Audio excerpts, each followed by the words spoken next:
नमस्कार दोस्तों, मैं दीपक राणा आप सभी का हार्दिक स्वागत करता हूं आपके अपने YouTube चैनल अपग्रेड एकेडमी पर। जैसे कि प्यारे दोस्तों, आप सभी को पता होगा भाई, अभी हाल में हमने 10th क्लास एनसीईआरटी मैथ से चैप्टर नंबर 3 वो कंप्लीट किया था। अभी अब हम डिस्कस करने वाले हैं भाई चैप्टर नंबर 5 भाई, जो क्या होगा हमारे पास समांतर श्रेणी के ऊपर होगा, मीन्स अर्थमेटिक प्रोग्रेशन के ऊपर होगा, एपी के ऊपर होगा। आज मैं इस वीडियो में आपको जो एपी से रिलेटेड बेसिक कॉन्सेप्ट है भाई, ठीक है ना, एक्सरसाइज 5.1, 5.2 और 5.3 से रिलेटेड वो सभी चीज़ें यहाँ पे बताऊँगा भाई। कल हम भाई इसकी 5th चैप्टर की एक्सरसाइज 5.1 को स्टार्ट करेंगे। तो चलिए दोस्तों, स्टार्ट करते हैं हम आज के जो बेसिक कॉन्सेप्ट है 5th चैप्टर में जो रहेंगे, ठीक है ना, जो आपके लिए यूजफुल होंगे जब हम अपनी एक्सरसाइज को स्टार्ट करेंगे। तो देखते हैं अपने बेसिक कॉन्सेप्ट्स को, यानी जो ये कॉन्सेप्ट होंगे आपके, ये रहेंगे भाई चैप्टर 5 के लिए भी। अभी देखिए भाई, इसमें हमने किसके बारे में पढ़ना है भाई, आप बोलोगे एपी के बारे में पढ़ना है भाई। तो सबसे तो पहले आपको इस एपी का पूरा नाम पता होना चाहिए भाई। क्या होता है एपी का पूरा नाम, आप बोलोगे अर्थमेटिक प्रोग्रेशन होता है भाई। क्या होता है? Arithmetic progression.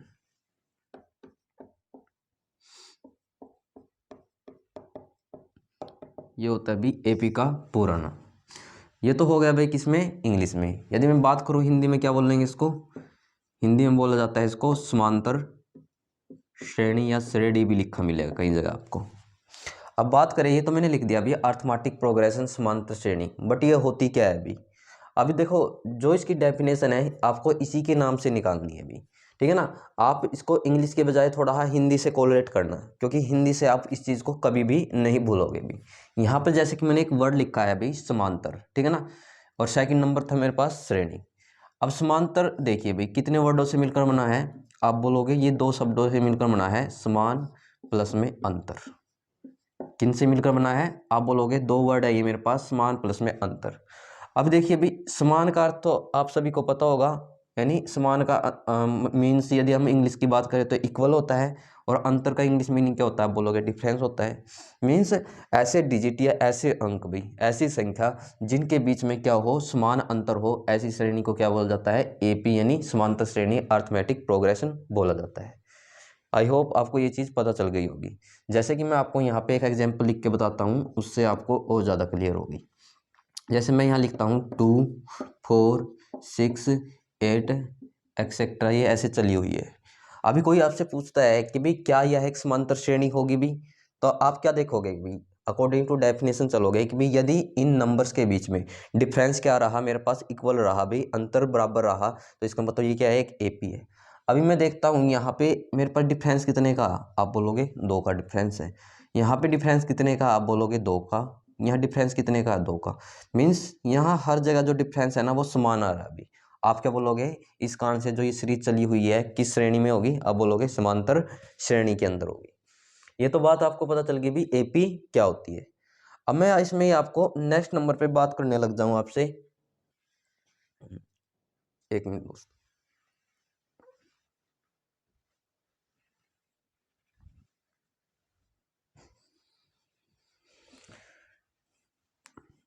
ये तो मैंने आपको बता दिया कि भाई समांतर श्रेणी क्या होगी, जिनके बीच में डिफरेंस आपका इक्वल होगा।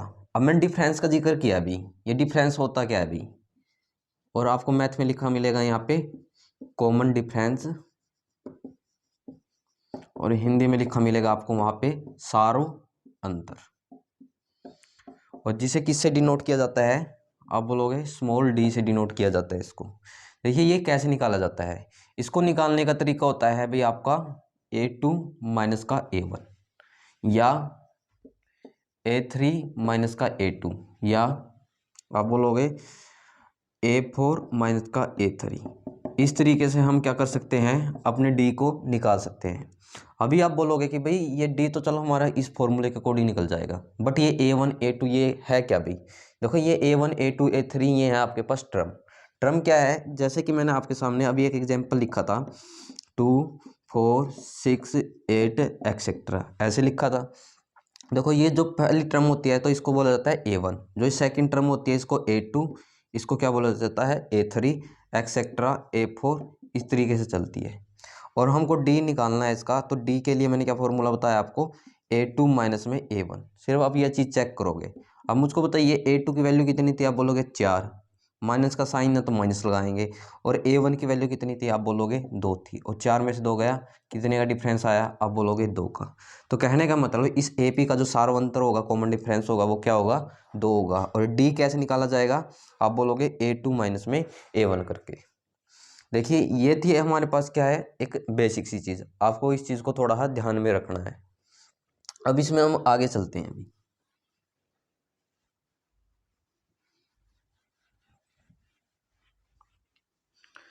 अब सेकंड नंबर पे यदि हम इसमें बात करने लग जाए भाई, क्या चीज़ आती है, आप बोलोगे इसमें होते इसमें चीज़ आती है हमारे पास ट्रम वाली चीज़ें भी। ट्रम कैसे भाई, मान के चलो भाई, आपको इसके अंदर डिटरमाइन करना है भाई,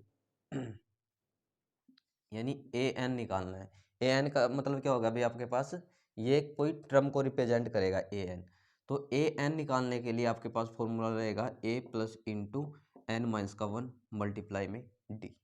अब देखिए इन चीज़ को समझते हैं भाई, ये जो an होगा भाई, ठीक है ना, आप इसको याद रखिए भाई, किसके इक्वल रहेगा भाई, ये आपका लास्ट टर्म के भी, ठीक है ना। जो ये an होगा भाई, ठीक है ना, नंबर ऑफ टर्म बोला जाता है वैसे इसको। an का मतलब ये होता है किसके बराबर होता है भाई, आपका ये l के भी। जो भी l गिवन होगा वो हमारे पास उसमें an बनेगा भी। पहली बात तो आपको ये याद रखनी है। और l का मतलब क्या होता है, ये होता है लास्ट टर्म, कहने का मतलब होता है अंतिम पद, यदि हम हिंदी की इसमें बात करें। अब बात करेगी, ये तो मैंने आपको बता दिया। ए क्या होता है, ए का मतलब होता है आपका प्रथम पद, मीन्स फर्स्ट टर्म।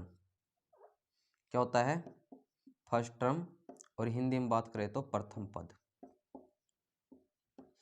और डी का मतलब मैंने आपको अभी बताया था भाई, क्या होता है डी का मतलब, आप बोलोगे भी कॉमन डिफरेंस। क्या होता है, कॉमन डिफरेंस। कैसे निकाला जाता है कॉमन डिफरेंस, आप बोलोगे A2 माइनस में A1 करके, और हिंदी में बोला जाता है इसको सार्व अंतर, जो फिलहाल मैंने आपको बताया था। अभी आ जाते हैं अभी इसके अंदर क्या है, n के ऊपर। देखो n का मतलब होता है नंबर। क्या होता है n का मतलब, नंबर। हिंदी में बोला जाता है इसको संख्या। नंबर का मतलब ये होता है कि भाई कोई भी AP है, इसके अंदर कितने नंबर है, 4 नंबर है, 5 है, 6 है, 7 है, 8 है, ठीक है ना, उनको हम क्या बोलेंगे, n बोलेंगे। अब देखिए अभी जो मैंने आपके सामने एक फॉर्मूला लिखा है, आपको इस चीज़ को याद करना है अभी। क्या करना है, याद करना है, क्योंकि ये आगे चलकर आपका काम आएगा। अब देखिए इस फॉर्मूले से होगा क्या भाई, इस फॉर्मूले से तो एक तो हम नंबर ऑफ टर्म निकाल सकते हैं, पहली बात तो ये है। सेकंड नंबर पे हम इसमें एन टर्म निकाल सकते हैं भाई, ठीक है ना। यदि आपसे पूछ लिया जाए क्वेश्चंस के अंदर कि भाई इसमें कितने नंबर है, तो आप कौन सा फॉर्मूला अप्लाई करोगे, आप बोलोगे ये।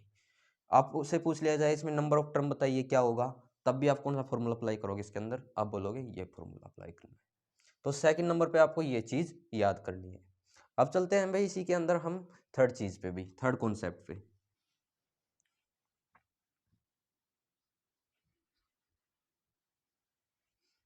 अब थर्ड नंबर पे क्या रहेगा इसके अंदर आपका, इसमें एक चीज़ आएगी SN। अब SN का मतलब क्या होता है, जैसे AN का मतलब क्या होता था, नंबर ऑफ टर्म। इसमें बनेगा ये आपके पास सम ऑफ नंबर बनेगा भाई। क्या बनेगा, सम ऑफ नंबर मीन्स संख्याओं का योग। ये किसको रिप्रेजेंट करेगा, संख्याओं के योग को रिप्रेजेंट करेगा। और ये संख्याओं का योग कैसे निकाला जाएगा, इसके लिए आपको फॉर्मूला याद करना है। क्या रहेगा आपका, n अपॉन में 2 इंटू में 2a plus into N minus का 1 मल्टीप्लाई में d। ये आपको लर्न करना है, याद करना है। या फिर SN को दूसरे तरीके से भी निकाला जा सकता है। आपको ये दोनों ही फॉर्मूले याद रखने हैं, a प्लस का l। अब मैं आपको बताता हूँ कि ये फॉर्मूले कहाँ पे अप्लाई होते हैं। अभी जहाँ आपको क्या दे रखा हो भी, याद रखना, लास्ट टर्म दे रखा हो। क्या दे रखा हो, आपको लास्ट टर्म दे रखा हो, अंतिम पद दे रखा हो, वहाँ हमको ये सेकंड फॉर्मूला अप्लाई करना है। क्या दे रखा हो, अंतिम पद दे रखा हो, वहाँ हम SN के लिए n/2 is equal to a plus का l वाला फॉर्मूला अप्लाई करेंगे। बट जहाँ भी आपको लास्ट टर्म ना दे रखा हो, तो ये वहाँ पे आप कौन सा फॉर्मूला अप्लाई करोगे, n/2 into 2a plus into N minus का 1 मल्टीप्लाई d। क्या क्या बोला मैंने, जहाँ आपको लास्ट टर्म मीन्स अंतिम पद न दे रखा हो भाई, पद न दे रखा हो। इन दोनों चीज़ों को याद रखना भी आप। ये दो फॉर्मूले थे हमारे पास, एक तो ये और एक ये। अब मैंने n निकालने के लिए आपको फॉर्मूला क्या बताया, आप बोलोगे A N is equal to A plus into N minus का 1। वहाँ से तो आप क्या निकाल सकते हो, अपना n निकाल सकते हो। और जहाँ लास्ट टर्म दे रखा हो तो यू लगाओ डायरेक्ट, नहीं दे रखा हो तो आपको ये निकालना है। और n निकालने के लिए जो हमने सेकंड चीज नंबर पे पढ़ा है वो फॉर्मूला आपको याद रखना है। तो भाई इस चैप्टर नंबर 5 में आपको ये 3 चीज़ें याद रखनी है कि भाई एपी क्या होती है, अच्छा नंबर ऑफ टर्म कैसे निकाले जाते हैं, ए एन कैसे निकाला जाता है कहने का मतलब, और एस एन कैसे निकाला जाता है। एस एन 2 तरीकों से निकाल सकते हैं। बेसिकली आपको ये 3 चीज़ें ही इस चैप्टर के लिए पता होनी चाहिए, क्योंकि यही चीज़ें आपकी काम आएगी, इससे ज़्यादा कुछ नहीं आपको याद रखना है इसके अंदर। तो दोस्तों बेसिक कॉन्सेप्ट की इस वीडियो में भाई आपको इतनी चीज़ों का पता होना चाहिए। और कल हम भाई चैप्टर नंबर 5 की जो एक्सरसाइज 5.1 है इन्हीं कॉन्सेप्ट के आधार पर स्टार्ट करेंगे। तो दोस्तों मिलते हैं कल अपनी एक्सरसाइज 5.1 के साथ। तो थैंक यू वेरी मच।